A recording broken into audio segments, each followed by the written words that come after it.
Earl Jones suffers from a bad heart.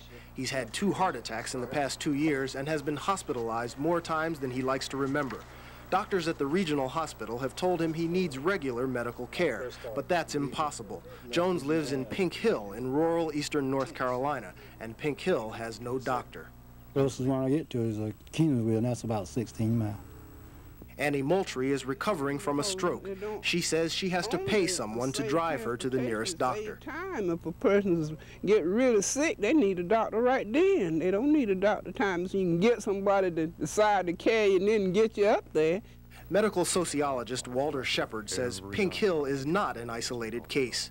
There are a lot of Pink Hills, not only in eastern North Carolina, but in the mountains, all over rural America.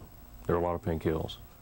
There is a great need for doctors to serve in rural America, but the need is especially acute here in eastern North Carolina.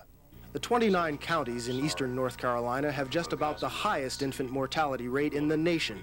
Too few doctors serve too many people. And in some common fields of medicine, there is only one specialist for the more than 1 million people in the area. There are not enough of any type of physician in rural America. Rural practice is tough, often isolating work, lacking the glamour, convenience, and high pay of big city practice. To make rural practice more attractive, East Carolina University and the state are setting up regional medical associations. Based at existing hospitals and associated with the school's new medical center, the network provides rural doctors with access to sophisticated medical technology. The school, opened in 1977, emphasizes primary or family medicine, the type most needed in rural areas.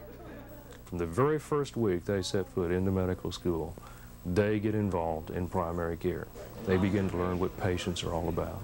It seems to be working. Some 75% of the students, like George Hall of Mount Holly, say they plan to work in underserved areas. A great deal of us, I think, will be going back to smaller towns, communities. But the new school's first class has yet to start practicing, and in the past 10 years, there has only been a net gain of 5 new doctors in the entire region. So towns like Pink Hill are forced to take extraordinary measures to attract a doctor. The town plans to build a new medical office as a lure, with money donated by townfolk.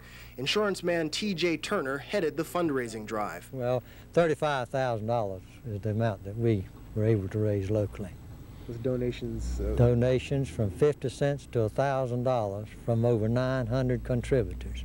With matching state funds, the new facility should be built by August, and a doctor from New Jersey has pledged to work there for 2 years. The odds that he will stay in town beyond 2 years are statistically slim, but Earl Jones and Annie Moultrie and the rest of the people of Pink Hill are optimistic that their town will buck the trends and bring medical service to their bit of rural North Carolina. Bill Whitaker, WBTV News, Pink Hill.